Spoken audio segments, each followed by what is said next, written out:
Ils sont restés là toute leur carrière au Royal Vic et là, on leur demandait de tout déménager, de quitter complètement. Alors, c'était un choc pour plusieurs personnes et ça, j'ai vraiment pas vu venir ça, là. C'était devenu extrêmement complexe au niveau de la médecine moderne pour bouger les patients. C'était véritablement une course à obstacles dans l'ancien hôpital. C'est le plus grand déménagement hospitalier dans l'histoire du Canada. On a commencé 2 ans avant 2015 pour la planification de tous les départements qui étaient pour déménager. Ça a nécessité plusieurs centaines de personnes pour faire ce déménagement. Il fallait absolument ouvrir chaque porte, chaque grenier, chaque porte barrée, chaque cadenas. On a trouvé des berceaux qui étaient d'origine de 1905-1910 dans les greniers. On a trouvé des anciens livres qui dataient de 1905. C'est un site qui a vécu les guerres mondiales, qui a vécu les pandémies antérieures. Donc, tellement d'histoires qu'on peut le sentir presque avec les murs de l'hôpital, qu'il y a une ambiance comme ça dans l'hôpital. The power of the site of the Royal Vic comes from the fact that thousands of people worked here over its time from 1893 to 2015. Bien, le Royal Vic dans ma vie, c'est ma vie. Après 46 ans, je suis arrivé ici, j'avais 21 ans, j'en ai 67. Fait que toute ma vie s'est passée ici. J'ai vu plusieurs changements, vu plusieurs copains qui sont partis. Il y en a même qui sont décédés depuis le temps. Ça fait 42 ans que je suis ici.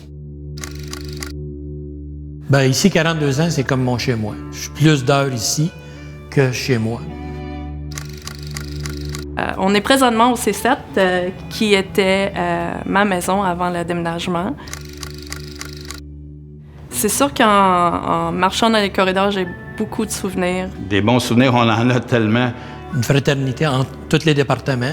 Fait que ça va bien. C'est agréable de travailler ici. Moi, personnellement, je suis très, très bien ici. Je m'en rappelle des accouchements rapides qu'on a travaillé en gang puis qu'on soutenait les bébés qu'on a mis au monde, les médecins qui ont travaillé avec nous, qui ont maintenant pris leur retraite. Mais de voir ça vide, c'est sûr que ça me rend nostalgique. Tu sais, quand tu dis que tu as connu plein de monde, puis on se promenait dans les corridors, on croisait du monde, bonjour, comment ça va? Ça se fait presque plus, là. On se promène dans les corridors, on voit pas personne. Et la question qui se pose, c'est qu'est-ce qu'on fait du bâtiment qui est formidable?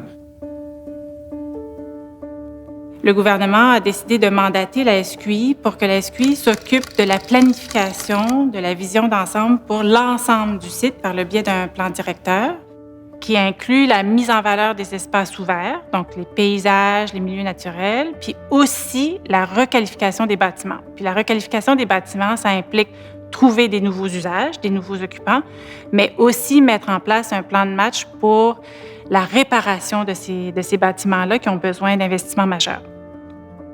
Présentement, le site fonctionne comme un grand complexe. Donc, il y a une seule chaufferie qui alimente l'ensemble, il y a une seule station électrique qui alimente l'ensemble. Dans le futur, étant donné qu'on va probablement avoir plusieurs occupants sur le site, il va falloir qu'on réfléchisse à comment est-ce qu'on alimente chacun des pavillons séparément.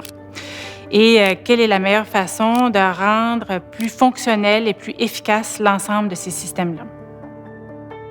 La SQ va remplacer les systèmes polluants qui sont encore en fonctionnement sur le site par des énergies renouvelables. Ça fait partie des orientations gouvernementales en termes de réduction des gaz à effet de serre. Donc, on a tenu en 2019 un grand forum ici dans cette salle, en fait. Une centaine de personnes ont participé, des experts, des représentants du milieu, pour nous donner leurs idées sur le futur du site.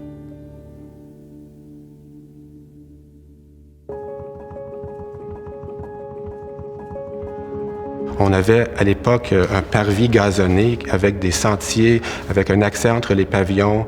On était dans la montagne. On venait ici pour se faire soigner par la montagne. Donc c'est un des aspects qu'on essaie de rapporter au projet.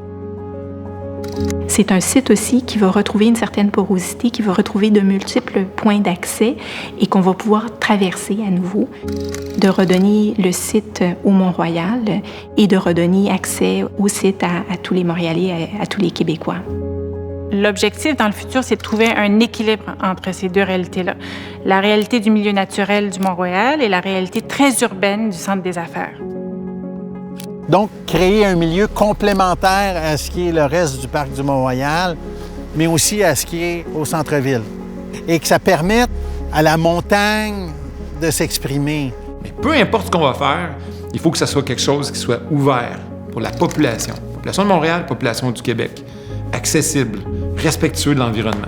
L'hôpital avait été créé vraiment pour desservir toutes les classes sociales de Montréal, à une époque où les plus pauvres n'avaient vraiment pas nécessairement accès à des services de santé.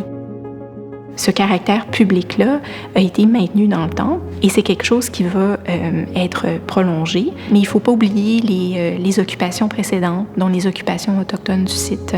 Alors, il faut quand même garder en tête que l'histoire du site remonte plus loin que la fondation de l'hôpital en 1893. On a le potentiel de faire un projet exceptionnel pour le futur de ce site-là, pour lui redonner vie, pour lui redonner une vocation, puis contribuer à la vie de la collectivité.